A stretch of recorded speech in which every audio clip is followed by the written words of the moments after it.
Experiencing a blue screen on your Acer Predator Helios 16? This tutorial covers effective solutions to troubleshoot blue screen of death errors, repair Windows issues, and restore your Acer Predator Helios 16 to stable performance. So while you're performing updates, you're getting an IRQR not less or equal message, K mode exception not handled, kernel data in page error, a lot of errors pertain to this problem, and we're going to go ahead and jump into what should hopefully be a pretty straightforward process, guys, and we're going to go ahead and jump right into it. So first thing I'd recommend doing would be to actually go ahead and boot to the troubleshooting utility on Windows 11. So if you do a hard power off 3 times in a row, Windows should automatically attempt to launch the startup prepare utility. And if it doesn't find anything, it will give you the option to select advanced settings, in which case it will take you to a screen that looks like this.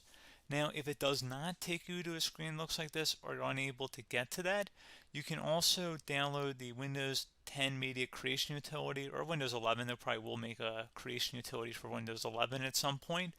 And it doesn't really matter, you can actually run the Windows 10 utility on Windows 11 as far as I'm aware. And you should be able to run the troubleshooting utilities built in within it. So you just would go ahead and download it to an ISO file and then burn it to a DVD or USB. It'd have to be about 4 gigabytes or more. It couldn't be a small USB flash drive, and it couldn't be a CD. It'd have to be a DVD. And then you'd boot your computer from it. So depending on the computer manufacturer, you'd have to tap a different key on your keyboard in order to launch that menu, in order to select what boot drive you want to go off of. So it could be anything between the escape key, F2, F8, F12, for example, and those are the function keys on the top of your keyboard. So you may have to just do a little bit of trial and error. Shouldn't take you more than a couple minutes. Googling it would probably be best before you even begin. But anyway, we're ready to go ahead and jump right into it. So we're on the choose an option page. So these will look very similar whether you're booting from it directly within Windows itself, or if you're plugged in a USB flash drive with the media creation utility installed and you selected the recovery option. So when you are setting up your Windows 11 installation or Windows 10, depending on the drive you're using, there should be an option to repair your computer in the bottom left corner of the dialog window, one of the first screens that comes up. You go ahead and select that, and then it would take you to a troubleshooting screen like you see here. And you want to go ahead and select troubleshoot, reset your PC, or see advanced options. And then there are going to be a whole bunch of options in here that we're going to explore in today's video. The first one, we're going to actually go underneath advanced options and then select startup prepare, fix problems that keep Windows from loading. So go ahead and select that first.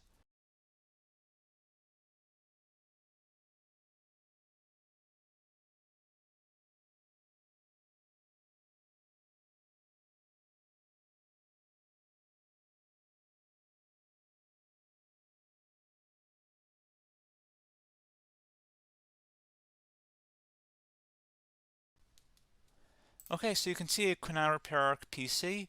That was our first option we could try. Something else, if we go back into advanced options here and then select troubleshoot, we're going to go underneath advanced options again.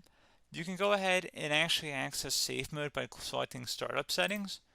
And then if you select the restart button, you have the option on the screen select safe mode with networking, which will give you a key on the screen. It'll tell you which key to press to enter that. I believe it's the F7 key. It'll do that for you. I'm not going to go over that in today's tutorial because I don't really want to go into safe mode, but you're more than welcome to attempt that by going into here and then selecting restart. Again, it'll launch another screen. It'll say what key do you want to press, and it'll give you like 7 or 8 different options, and you want to select safe mode with networking. There's also an option for a command prompt too, but that's going to be something we're going to cover later in this video, and we don't even have to go through that in order to access it. So that's why I'm not going to really push for that, because unless you know exactly what's causing the problem, you probably don't need to go into safe mode. Unless you're trying to recover files, in which case then you definitely can go into safe mode, but we're trying to actually recover our computer here. So I hope that makes sense. Something else we can also try here as well would be to uninstall updates, remove recently installed quality or feature updates from Windows. So if you go ahead and select that, you can uninstall the latest quality updates, which generally is the more day-to-day updates. Feature updates are the less regularly released ones, like the big ones. I would equate it to service packs in like Windows 7 and Windows Vista and Windows XP. So larger updates that occur once or twice a year at most. And the quality updates are more just a regular update. So probably obviously depend. It'll take longer if you're going to try and uninstall the latest feature update versus quality update, and maybe you don't need to go back that far. So just giving you guys a couple of pointers with that. Something else you can also look at here, and we're going to jump into the command prompt in a little bit, but you can select System Restore, which will use a restore point recorded on your PC to restore Windows. And this is something I would highly recommend here, guys. So select Next. Assuming you have a restore point saved on your computer, you go ahead and select the most recently created one, and you'll select Next, and then you'll select the drive. You shouldn't actually have to select the drive. You can scan for affected programs, but we're going to keep it all default here, and then we're going to select Finish. So once started, System Restore cannot be interrupted. Do you want to continue?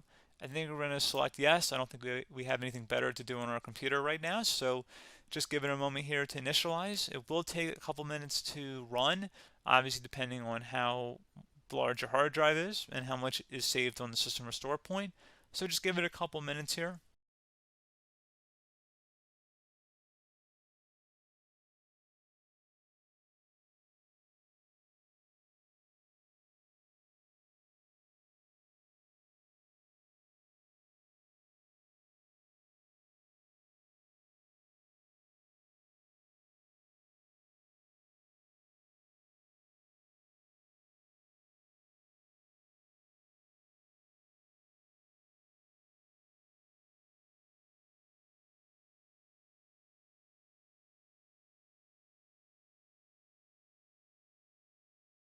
Okay, so you can see System Restore completed successfully.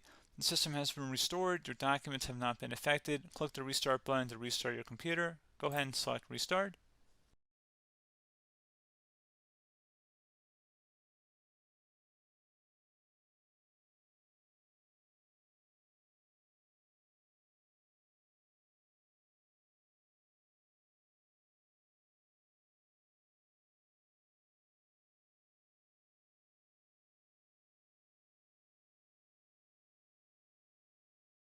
Okay, so you can see the system has been restored successfully. We're going to go over a couple different methods in addition to that if that did not work. So I'm just going to pause the video and we're going to start back on the recovery screen that we started with. Okay, so a couple other things we can try here too. If you go back into troubleshoot, you can select reset your PC, while you choose to keep or remove your personal files and then reinstalls Windows. You can select to keep my files, which will remove apps and settings but keeps your personal files. You can also select remove everything, which will remove all of your personal files, apps, and settings. So this is more of a factory reset, the second option here. First option, it should not delete all of your personal files. However, it will pretty much clear most of your programs. And keep in mind, there's no guarantee that your information, number one, is even still available and easily recoverable on your computer to the point that you actually would be able to recover anything. And the second point is that there's always a chance that it won't actually recover and it will just do a factory reset anyway. So there's no guarantee that actually would keep your files anyway. So I would recommend trying to get a recovery tool and backing that up first before selecting it anyway. But again, those are a couple different options. And then something else you can try here if you go back to the choose an option. Another option, if you go underneath choose an option and select troubleshoot, advanced options, and now select where it says command prompt. Okay, so the first thing we should do is type our main hard drive here. In most cases, it should be the C drive. So you just do a C colon and then hit enter on your keyboard. So once you're underneath the C drive, we're going to type in dir and then hit enter on your keyboard. It should have program files, users, and Windows all in there. That's how you know you're in the right directory.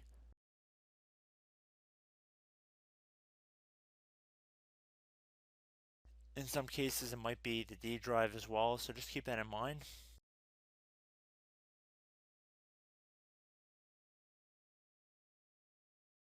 Next thing we're going to do is type in cd space / Windows / system 32 / config,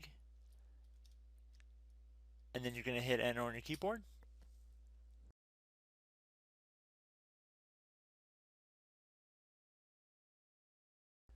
So now you're going to type md space backup. If you've seen other tutorials, it might also say to put down md backup. That's because the backup name is pretty common when you want to back something up. So you can name this whatever you want, doesn't have to be backup. So if you've already made a backup folder in the past, you could do backup 1, for example. So once you're done setting the name you want the backup to be called, hit enter on your keyboard again.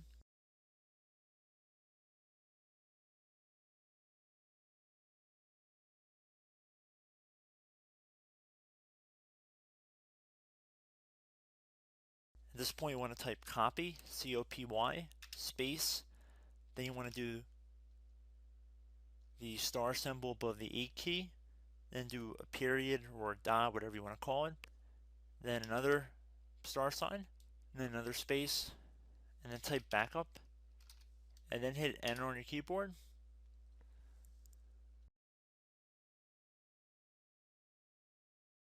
Now you want to type cd reg back, R-E-G-B-A-C-K, and then hit enter on your keyboard. So now that we are under the reg back, so now you want to type dir again, and then hit enter.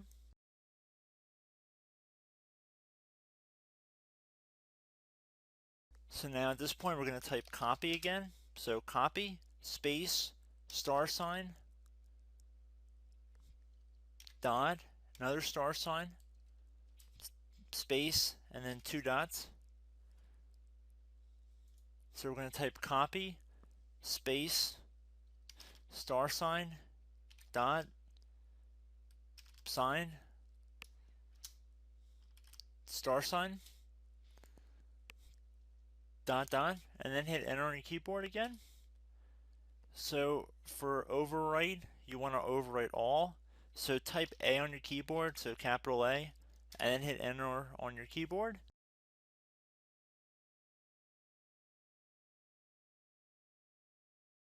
So at this point, you should be good to go. You can close out of the command prompt window, and if you accidentally continue to Windows 10, you should be all set. So I hope one of these 3 or 4 different methods we went through in this tutorial helped you guys out. Again, I'm not sure if you guys heard me earlier, but try to go back into your safe mode if possible and uninstall any programs you know might be conflicting with the Windows startup if you can get into safe mode. So just keep that in mind. Something very simple like that could be blocking up everything. So again, I hope this tutorial helped you guys out, and I will catch you in the next tutorial. Goodbye.